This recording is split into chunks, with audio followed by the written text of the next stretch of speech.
He will never again visit Rome. And he will remain largely quiet about the treatment that Boniface had endured at the hands of the French monarch. For the next 70 years, the papacy will reside in Avignon. It has been referred to by a lot of Catholics as the Babylonian captivity of the church. First, because of the 70 years, which is the timeline of the Babylonian captivity, but also popes sometimes tried to go back to Rome, but were prohibited from doing so. Successive popes continued to appoint fresh leaders during this time. Bureaucracy increased in the church. Corruption also increased. The entire first year of income of any sort of ecclesiastical appointment had to go to the papal treasury. So even though you're in charge of all this land, all the money, all the proceeds need to go to the Pope. Clement will be succeeded by a man who takes the papal name John the 22nd. Evidently a stubborn individual, but perhaps the best of the Avignon popes. As part of his contribution, he centralizes the papacy, makes it stronger, but also finds himself beholden to these secular powers, and does put structures in place that do allow for clerical, financial, and political abuse. While other popes had attempted to try and keep the clergy exempt from paying taxes, John the 22nd increased taxes on the clergy, and others as well, and 63% of the wealth that was gathered went to the army. Also happened to be a rather liberal excommunicator. It was very easy for you to be kicked out of the church if you got on his bad side. Later popes would try to bring about reform, not all of them, but some of them, but all of them remained strongly tied to the French crown. And because of this, ended up staying in Avignon. Eventually, a pope named Urban V, who is pope from 1362 to 1370, will travel to Rome with the purpose of staying there. His goal is, I'm going to go there, I'm going to set up back in Rome. However, once he gets there, he finds riots, the people are rejecting him as pope, and ultimately he returns to Avignon. The papacy, though, will finally return to Rome under the leadership of Gregory XI, who's pope from the year 1370 to 1378. Although he faced resistance when he returned to Rome, he decides he's going to stay there in Rome, but that is where the papacy belongs. With this stay in Avignon, there are a couple of things that develop because of that in this period. First, there is the increase in revenue. Taxes were just one way that was developed to bring more money into the church. There were ecclesiastical gifts. Essentially, many of these quid pro quo, right? You give us money, I'll give you something on the other hand. Furthermore, money of vacant bishoprics went directly to the papacy. So if a diocese doesn't have a bishop, that money would go to the papal treasury, which became an encouragement to keep those places empty, because otherwise it would be the bishop that would be in charge of it.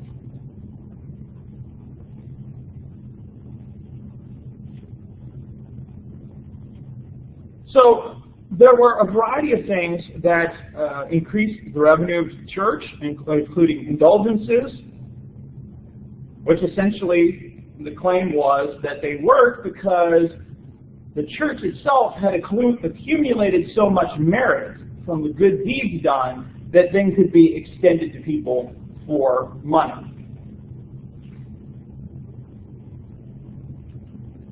Also during the time in France, the power of the cardinals increased. They shared in the revenues that were going into Avignon. Now, the split was larger when there were fewer cardinals. So the cardinals decided they're going to limit their number. Right? So instead of more and more cardinals being brought in, they could keep their money up by keeping the number down. Anytime the Pope would try to reform the cardinals would always resist it. With the rise of the power of the cardinals, the power of the bishops decreased. At this time, the bishops essentially are only appointed by the Pope. And so that's kind of, with the funds that are coming in from these vacant dioceses, there was more of an impulse to keep those things empty, and so you have fewer bishops. They have less power, all because of this, bringing all this money into Avignon. However, it also led into what becomes known as the Great Western Schism.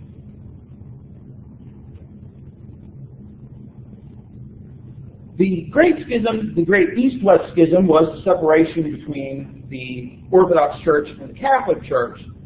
This period, a little over 300 years later, had to do with the split that develops in the Western Church. Gregory XI, of course, had moved the papacy back to Rome. Despite the resistance, he stays at Rome until his death. But when he dies, there's some confusion. Most of the cardinals at this point are French, and so there's a concern, especially the people of Rome. The concern is they go to France and elect a French pope, which means there will be riots. Well, they ultimately decide to select an Italian pope who takes the papal name Urban VI. Well, Urban VI believes that a lot of the power that was resided in the papacy has gone to bishops and cardinals, and so he endeavors to bring all that power back to the papacy. On the other hand now, the cardinals don't like that. Right? So this person that they've elected is trying to take some of their power. So they leave Rome and elect a new pope who takes the papal name Clement VII. So now there is a pope in Rome, and there is a pope in Avignon, France. The same guys elected pope. Yes, which is the first time. There have been multiple popes at the same time before. But usually that had been, like, one was selected by the cardinals and another was put up by a king. This is the first time that the same cardinals elected both popes. Well, Urban decides, if that's the way it's going to be, I'm just going to select new cardinals. So he selects a new college of cardinals, which means now there are two popes. There are two colleges of cardinals. Clement in Avignon decides to attack Urban militarily. He loses and ultimately decides to flee. Sides are chosen throughout Europe. France and Scotland, not surprisingly, side with Clement. He's the Avignon Pope, and of course Scotland very tied to the French at this time. England, Germany, Scandinavia, they side with Urban. Then Urban dies. What are you going to do now? Well, Urban's cardinals elect Boniface IX, who is kind of corrupt. There's an increase in simony that takes place, which of course each of these rival popes need simony. Need money. So simony is rampant, both in Avignon and in France and in Rome, because they need this money to support the military against each other, a variety of other things. So you have Boniface in Rome, Clement in Avignon. There are other people, though, that while there's some support for each of these, there are some people who say we need to fix this. We need to bring these sides back together and heal this schism. So there's a couple of theories on how this can take place. First is, have both of the popes resign and a new pope is elected. So instead of that, just resign. A second option would be negotiate some sort of settlement between the two where maybe one of the current popes would stay pope and the other would step down. The last option is, well, let's just call for a general council and work out of that.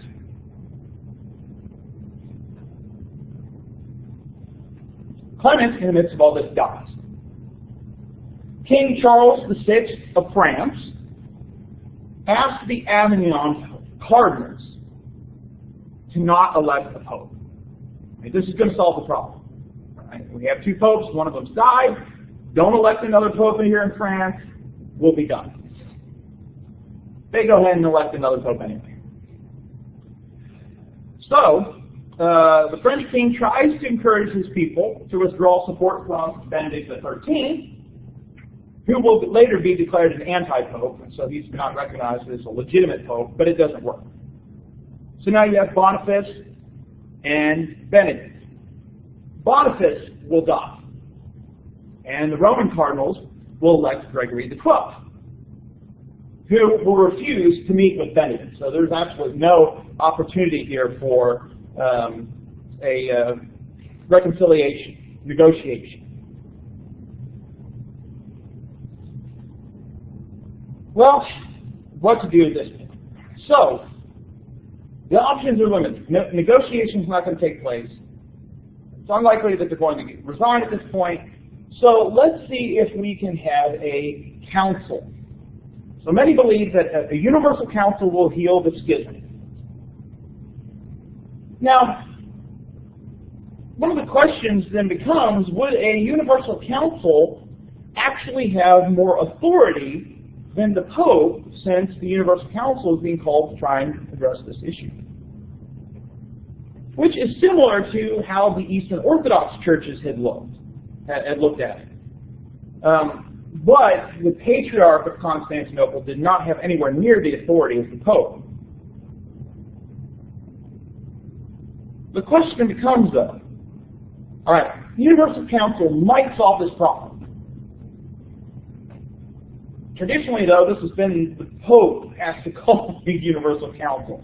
Neither one of these popes is going to do it, so what do? So the cardinals on both sides decide, let's end the split and we'll call a council. The council is called to meet in Pisa in Italy in 1409.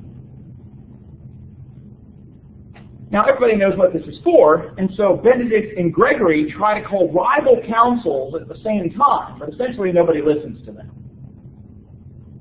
The Council of Pisa has the support of the cardinals and the support of European rulers. They too want to see this schism end.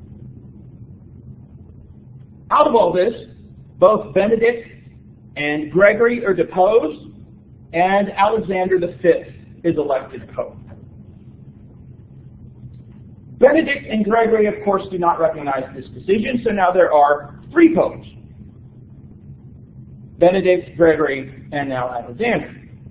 Alexander has the support of most of the people, but there is still some support for Benedict and Gregory. Alexander, however, dies quickly after becoming pope, and another pope is elected who will take the name John the 23rd. He will later be declared an anti-pope. And then a later pope in the 20th century will take the papal name, John the 23rd. Probably, especially in modern times, modern popes have often taken a name to suggest what kind of pope they expect to be. So when the current pope chose Francis I, and the idea was he was expressing some things about who he expected to be. When you select the name of an anti-pope, though, that just doesn't seem to be saying too much, but that's what he did in the middle of the 20th century. So you still have three popes, though. So another council is called for Constance in the year 1414. There are other issues that take place at Constance, and we'll talk about them in another class. John the 23rd is encouraged to abdicate. The other two are deposed. This time, Gregory the 12th will resign. He agrees to step down. Benedict the 13th, however, will flee. Okay, so he doesn't actually give up, he just kind of runs. He will die without a successor. In this, Martin V is elected as the Pope. And finally, back down to just the one. It's decided, though, that given the need for reform, the challenges that have been experienced over essentially 40 years of this back and forth, that a council should be called every 7 years in order to address any issues or issues of reform especially. And so the expectation is that incoming popes must promise to reform the church. And as he's elected, Martin V does that. However, the conciliar movement ends rather quickly, and later attempts at this really don't work out.